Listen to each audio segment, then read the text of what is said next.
ರಾಜ್ಯದ ನೂತನ ಮುಖ್ಯಮಂತ್ರಿಯಾಗಿ ಅಧಿಕಾರವನ್ನ ಸ್ವೀಕರಿಸಿರೋ ಡಿಕೆ ಶಿವಕುಮಾರ್ ಅವರು ಹರಕೆನ ತೀರಿಸಲು ತುಮಕೂರು ಜಿಲ್ಲೆಗೆ ಭೇಟಿ ನೀಡಿದ್ದಾರೆ. ರಾಜಕೀಯ ವಲಯದಲ್ಲಿ ಭಾರಿ ಸಂಚಲನವನ್ನ ಮೂಡಿಸಿದೆ.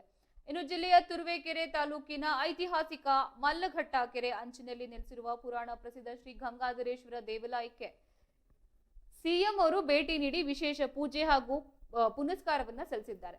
ಇನ್ನು ದೇವಾಲಯದಲ್ಲಿ ಪೂಜೆ ಸಲ್ಲಿಸುವುದಕ್ಕೂ ಮುನ್ನವೇ ಸಿಎಂ ಡಿಕೆ ಶಿವಕುಮಾರ್ ಅವರು ಮಲ್ಲಘಟ್ಟ ಕೆರೆಗೆ ಸಾಂಪ್ರದಾಯಿಕವಾಗಿ ಬಾಗಿನ ಮಾದರಿಯಲ್ಲಿ ಪೂಜೆಯನ್ನ ಸಲ್ಲಿಸಿ ಪವಿತ್ರ ನೀರನ್ನ ಭಕ್ತಿಯಿಂದ ಪ್ರೋಕ್ಷಿಸಿಕೊಂಡ್ರು. ಬಳಿಕ ರಾಜ್ಯದ ಪ್ರಸಿದ್ಧ ನೋವಿನ ಕೆರೆ ಕಾಡಸಿದ್ದೇಶ್ವರ ಮಠದ ಪೀಠಾಧ್ಯಕ್ಷರಾದ ಪೂಜ್ಯ ಶ್ರೀ ಖರಿವೃಷಭ ದೇಶಿಕೇಂದ್ರ ಶಿವಾಚಾರ್ಯ ಸ್ವಾಮೀಜಿ ಅವರ ಪಾದಪೂಜೆಯನ್ನ ನೆರವೇರಿಸಿ ಭಕ್ತಿಪೂರ್ವಕ ಆಶೀರ್ವಾದವನ್ನ ಪಡೆದಿದ್ದಾರೆ.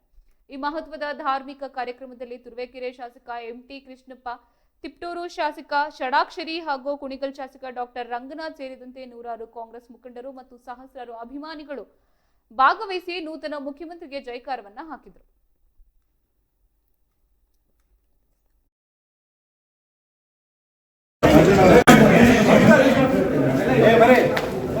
ಮೀಡಿಯಾ ಸರ್ ಇರ್ಲಿ ತೊಂದರೆ ಇಲ್ಲ.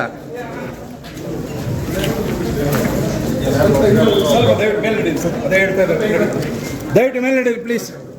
ನಡೀರಿ ಮೇಲೆ ಬರ್ತಾರೆ.